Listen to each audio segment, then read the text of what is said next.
Assalamu alaikum. Je pense que ñu ma jiitu ci micro bi mu leen di jox seen wàccuwaay wax nañ l'essentiel. Lu ma ci bëggoon yokk rek mooy su ma teewaay fii mooy pour apporter mon soutien à un mouvement que j'ai vu naître, un mouvement que j'ai vu contribuer à la consolidation des acquis démocratiques dans ce pays, un mouvement que j'ai vu contribuer à l'éveil des consciences. Mouvement boobu naam dëgg la am na ñu ko créé naam dëgg la am na ñu koy animé dama ne suma baat ci kaw képp kuy bañkat Sénégal tu es un Y'en a marriste kon nag lii du mbiru Y'en a marre kese. Je veux mettre l'accent sur une chose wax nañ ko déjà nee nañu affaire wu député bi moo waral lii waaw mais kon nañ ñuy wax ci mooy lan mooy ñu namm instruction man justice wax dëgg yàlla damaa dem ba doon magistrat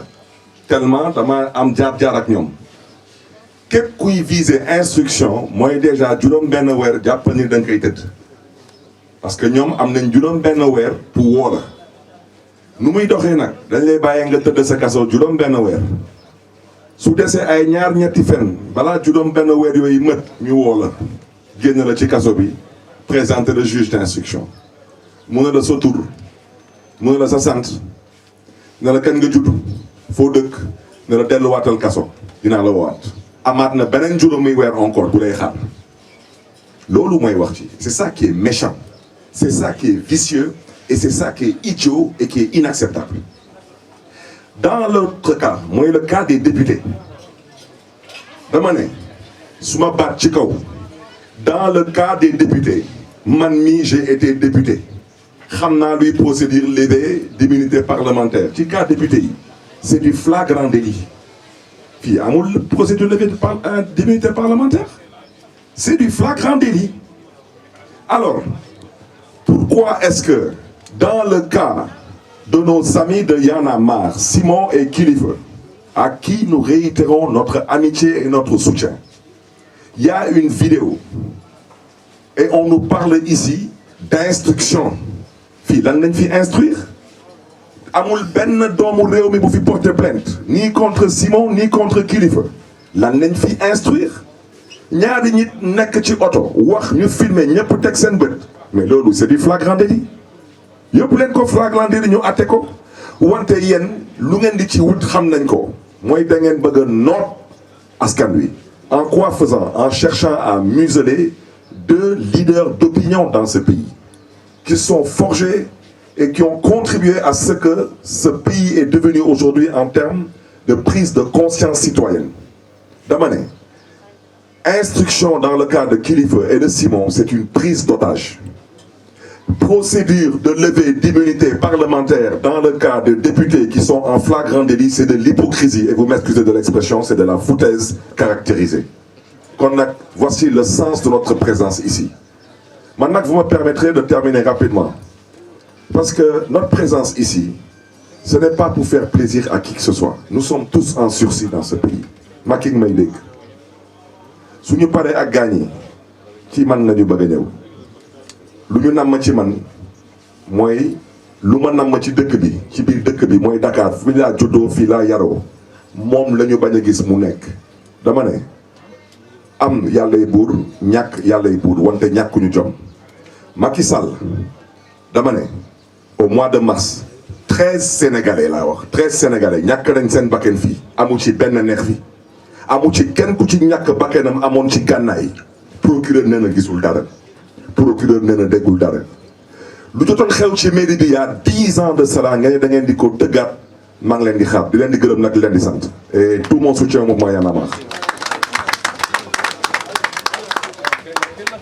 salaamaaleykum maa ngi leen di nuyu yéen ñëpp ñi fi teew maa ngi nuyu journalistes yi maa ngi nuyu invités yi fi nekk ñëpp di nuyu waa Y'en a marre di nuyu ñu ñuy seetaan ñëpp ku ci nekk di lay jox sa wàccuwaay di wax li ñu fi wax lépp aussi dégg nañ ko te lépp dëgg la te xam nañ ko président Ousmane Sonko li mu wax dëgg la Barthélémy Dias lu mu wax dëgg la docteur Babacar lu mu wax dëgg la ñu fi taxaw ñëpp lu ñuy wax yéen ñëpp xam ngeen ko. balaa may sori ci loolu nag damay remercier waa Y'en a marre di leen encourager parce que bu Afrique yëpp amoon jeunesse bu jug taxaw comme ni waa Y'en a marre jugee taxaw Afrique jugee na fii. te jot ngeen a gis ñenn ñu jàng ci waa Y'en a marre ba créer seen mouvement faneen Afrique am résultat amul beneen magie amul leneen luy xew amul miracle le miracle mooy mu am ay jeunes yu jël seen cerveau réfléchir te loolu la waa Y'en a marre def dañ ñoo bëggoon tëj ci fecc ci way ci daw ci football mbuus ñoo bëgg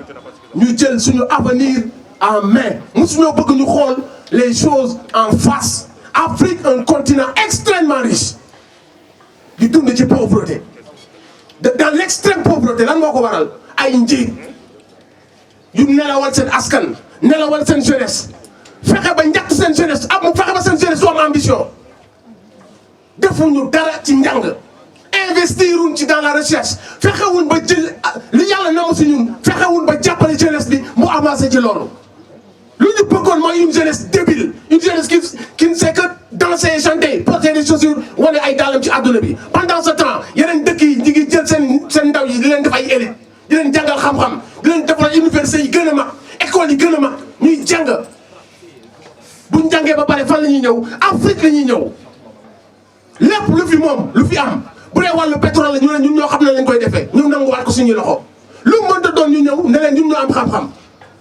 am seen suñu njiit yoo xam ne ñoo tardeel Afrique tardeel jeunesse su Afrique ñun dañoo waroon dund paradis sur terre parce que loolu la yàlla nam si ñun amul benn continent bu yàlla may li mu may Afrique kañ moo ñu tee dem xam ngeen ko mooy suñu njiit yi ce sont nos traîtres ce sont des lâches képp ku ci toog reykatu nit nga li ngay njëkk a def mooy jël justice bi téye sa wet toloxal sa askan ñi la yëkkati ànd ak yow bi nga nee da ngaa bëgg a nekk maire bi nga nee da ngaa bëgg a nekk député bi nga nee da ngaa bëgg a nekk sangam sa waa koñ ñoo ànd ak yow di la tooj di la tooj di la tooj muy ànd ak ay xeex muy ànd ak ay daw muy ànd ak ay guddee muy ànd ak ay fanaan ci mbedd ñu fexe ba nga nekk maire ñu fexe ba nga nekk député ñu fexe ba nga nekk ministre directeur lan nga njëkk a def nga dem bokk ci benn clique wëlbatiku di leen torturer ñoom tu es un traître tu es un lâche nañu sëggi nag bu ñu ñàkkee fayda yëpp xam ngeen ñii liñ bëgg a def lan la xam ngeen ko lii ñuy dox wax ci Y'en a marre tout ce qu'on est en train de dire yéen xam ngeen ko bala may dee rek ñu ne léegi lu jug rek yéen daal da ngeen bëgg lu jug rek ñu ne complot la mais regardons les faits xanaa am nañ xel lu mu ndaw ndaw am nañ tuuti xel lu fi am marche bi passé et puis leen dossier ngeen xool fi affaire bi commencé kan ak kan lañ ci tudd kan moo nekkoon ci ginnaaw ban avocat moo fi nekkoon fan lañ demoon après kan ak kan ak kan est-ce qu'il y a pas lieu de parler de complot ndeke à tout ça des gens qui ont reçu une certaine dame avant waxtaan ak moom nii ngay waxee nee ngay waxee avocat bi ne non yow yaa bind plainte bi kenn ne ko bul moo ko ji ñaa ko bind ay plainte ak ay affaires yoo xam ne ñoo jiitu même ay fait lépp fi la ñu fekk lan ngeen bëgg lan ngeen bëgg benn élite bu ndaw toog jël suñu justice di ci def lu ko neex di tuumaal ku ko neex procureur am nekk fi ana Bougazelli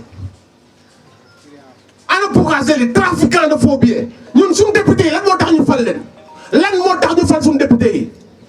est-ce que dañu leen fal pour ñu nekk ay trafiquant de faux billets suñu kaw faux billets yooyu fan lay tuuruwaat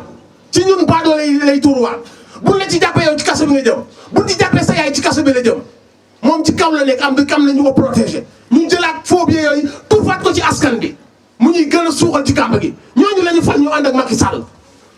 ana yeneen député ñu jàpp lan moo taxoon ñu fal leen pour ñu def ay trafiquant de passeport diplomatique nañu waxante dëgg sëriñ seeg médecin yeeg footballeur yeeg ñëpp ak mbër yi ak professeurs yi nañu di waxante dëgg te bàyyi kàcc yi benn dëgg moo fi am par loolu ñu nekk di def ay kàcc neen mais la vérité elle est là justice bi toogee na lee suñu police ñu ngi jooy parce que ku xool timing bi aussi da ngay xam ni am na koo xam ni heure bi mu bëggee ak jour bi mu bëggee la ñuy woo diw kon mënatuñu wax indépendance kon am na ku nekk si ginnaaw ne tel jour la bëgg ngeen woon ma telle personne parce que tel jour day coïncider ak sama député yi ñu jàpp ñuy trafiqué lan moo tax woowuñu leen avant lan moo tax woowuñu leen après ñun ñëpp xool nañ dossier xool nañ vidéo yi li ci am su amoon trafic danañ am gàcce ñun taxaw di ko wax ñun ñëpp xam nañu amul trafic trafic mooy ku génne ay visa di ko jaay. Et sur la vidéo gis ngeen que ni kilifa yi n'avait même pas numéro ambassade yeeg yooyu noonu mu ngi doon wër ay Amadou Fall ba ku ne mu woo la pour mën a dimbali benn xaritam. ñu dem xooli seen benn saay-saay bu nekk ci ginnaaw ñu ne Thier la tudd patati patata mu daal di ñëw kaso ba la nekk ca kaso ba ñu utiliser ko te da leen demoon di leen sàcc ñoom ñu jël plainte bi daal di dindi plainte bi lan moo tax toppatuñ gaayen boobu sàcc ñu éliminer seen plainte pour mu defal leen la sale boulot ñu ciy dégg avocat boo xam ni moo ñu moom ci télé bi lay nekk di ñu traité lu ko neex di saaga Sénégal yëpp doon ay doomu raam ngeen plateau bu mu toog saaga Sénégal yi saaga góor yi ñu jël seen borom rasta bu tudd Mame Gor Diazaka muy saaga góor ñi di saaga suñu leader yi ñu noppi Y'en a marre Aliou ñun ay tapet lañu parce que gars yi pour fekkoon que ni ñun ay tapet li ñuy def ni duñ ko def Y'en a marre mi ngi Dakar mi ngi Louga mi ngi Podor mi ngi Ziguinchor mi ngi Touba mi ngi fépp waratuñoo nangu ñu jàpp suñu leader yi di leen toroxal ci dëkk bi ànd ak seen ay presse ànd ak seen ay policiers ànd ak seen ay gendarme ñun ñoo ko war a bajaalewu réew mi suñu réew la ndaw ñi yéen la ñuy déglu xam nañ que ni politiciens yi pour la plupart ce sont des menteurs même clique bi la ils sont tous complices donc ndaw ñi xàmme nañ ràññee nañu lii ñuy jéem a def nii pour diaboliser Y'en a marre ça ne passe pas ki gën a ndaw ci ñun gën cee ñàkk xel xam na que ni tout ça c'est pour liquider Y'en a marre. Y'en a marre dérange parce que Y'en a marre ñëwul jaay ngorom dafa ñëw taxawal peuple am tous les combats citoyens yi jar a mëne Y'en a marre était au front dóor garde à vue seen jabar yi jooy seen doom yi jooy seen yaay yi nelawatul ñu ne on le fait c'est le prix à payer c'est le sacrifice qu'on doit faire pour notre peuple tàccu leen waa Y'en a marre bu fekkee dëgg la bépp combat bu Y'en a marre mosoon a def bépp sacrifice bu Y'en a marre mosoon a def ñun peuple bi ñun ñoo leen ko war a fay leen mooy taxawu leen ba saay-saay yi dul am leen bëgg ci ñoom parce que benn groupe kese la te ils sont tous complices li ñuy def ñoo ko tey ce ne sont que des voleurs bu waa dëkk bi bëggee voté ñu fexe ba booy yi duñ voté téye seen i carte kan mooy délinquant booy bu ndaw bu am 18 ans bi sàcc téléphone bi wala maire bi taxaw fële jiital deqam toog na non certificat de résidence bi xaaral ma làqatu booy yee de ñëw ñii laa ko jox du ma ko jox kooku mooy délinquant bi wala booy bu ndaw bi nga xam c'est un adolescent ñu jàpp tey ci kaso ba bàyyi ko fa ay années nga am ab maire bu waroon donner le bon exemple billahi Serigne Touba Mame El Hadji Malick Mame Baye Niass bu ñu dellu si woon ñii la ñuy àndal ak leader yu mel nii parce que ñoom ci dëgg lañ doon dox su ngeen bañee nag ñii ñu réussir yeewaat leen ci tubaab bi nanguwaat seen justice sàcc nañ seen président bëgg sàccaat seen futur na ngeen teel a jug yéen Sénégal fu ngeen nekk na ngeen jug toog di seetaan télé wala toog di wax sur internet baax na mais loolu du mooy faj affaire bi on a affaire à des gens yoo xam ne dëgg nañ seen loi woo xam ne loi wu délinquant la loi wu bandi la pour lan pour képp koo xam ne jug nga pour xeexal Sénégal ñu xool naka lañ la tëjee ci kaso bi lenn lañ ci jublu wàññi doole Y'en a marre wàññi doole FRAPP wàññi doole Nit Dof keneen ak keneen bu ko defee rek ñu ne xaar leen ñu jubali ci seen leader yi gis nga élite bii nii man xam nga man politique dama leen seexlu woon kenn mësuma gis may wax ak ñoom man je ne parle pas à ces gens parce que c'est des traîtres je ne parle pas à des gens qui ont trahi leur peuple suñu dëkk bi bu ñu lekkatul naanuñu suñu doom yi di jaar ci géej gi du yàlla parce que yàlla may nañu lépp pour que ñun ñu dund ci dund bi gën a yemb donc ces gens-là yi yóbbu sama peuple lii man mënu ma leen bëgg c'est pour ça je mets cette haine envers les politiciens mais dama ni gis nga élite bii nii ah ngeen baal ma Barthélémy ak président Ousmane ngeen baal ma xam ngeen bu baax li jeunes yi bëgg yéen a ngi koy dégg yéen a ngi koy dégg jiw bi agsi na ci yéen mosuñoo am élite bu xam ni jege nañ jeunesse bi à ce point des mouvements citoyens qui des gens comme Y'en a marre des rapports engagés qui décident de s'afficher avec des leaders politiques kon xam nañ que ni leader politique yéen gis wuti na ak yéen daan gis combat bi da ngeen ko war a mëne da ngeen war di gisante di waxtaan Macky Sall mi ngi jéem le tout pour jaxasal seen biir mi ngi yónni ay nit pour ñu rax leen donc yéen su ngeen waxtaanee jël égo yi teg fële jiital Sénégal billahi on a confiance en vous ça fait des années on vous suit xam nañ trajectoire bi ngeen jël xam nañ fi ngeen jógee dañoo sonn dañoo bëgg affaire yi mu changé te affaire yi li ko mën a changé mooy il faut mu am benn leader benn élite boo xamante si ni ce sont des gens intègres qui yoo xam ne ils comprennent la jeunesse ils savent à quoi aspire cette jeunesse te loolu noonu xool nañ sont des voleurs des corrompus amuñu xam-xam bi delloo nañ Sénégal au plus bas niveau donc yéen Babacar yéen a mën a ànd ak jeunesse bi doon seeni leader yóbbu leen fu Sénégal war a dem parce que Sénégal fi mu nekk du mooy place am ay délinquants la ñu fal ay bandi ak ay voyous pour jeexal sama soutien à Y'en a marre sama soutien à Simon loolu laay tëjee di leen wax Sénégal yëpp na ngeen leen témoigner seen soutien Sénégal yëpp na ngeen leen témoigner seen soutien parce que fu ne taxaw na pour Sénégal wasalaam ngeen baal ma. salaamaaleykum xam naa man sama kàddu du gudd vu que daanaka li ñu war a wax yëpp wax nañ ko fii sànq ba léegi. Je suis là pour deux raisons. La première raison, c'est que depuis les années 90, du temps du régime de Abdou Diouf, on avait un discours. Ce discours ne va pas changer. Le discours boobu moom lañ am ba Wade toog fi discours boobu moom lañ am ba jëlee fi Wade discours boobu moom lañ am ba Macky toog fi discours boobu dañuy continuer de am ba jëlee fi Macky Sall. Je suis venu parce que Simon et Kilifeu et Thiat et Malal, tout ça, ce sont nos frères. Mouvement Y'en a marre bi muy judd sunu kanam la juddoo et on a toujours supporté et on continuera toujours de supporter les combats qui sont des combats nobles et des combats justes. Donc on est de tout cœur avec nos amis. On est en pré-campagne électorale, je veux dire dans 3 ans si la campagne électorale est xew campagne présidentielle. Ça signifie que fii ak 3 ans combat yi ak genre cas yu mel nii dina amaat et donc il faut qu'on soit fort parce que tey jii nii kilifa la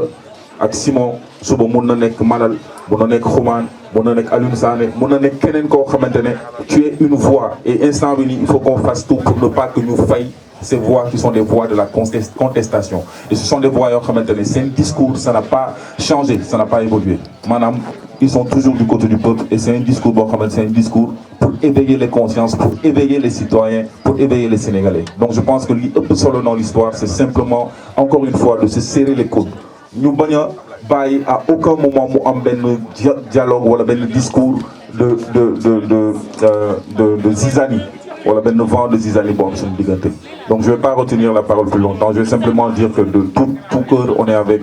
encore une fois nos amis, nos frères de Y'en a marre et ce combat qu'on mène depuis plus de 30 ans, on continuera à le mener tant que le peuple aura besoin de notre voix, on sera là pour parler et pour le défendre.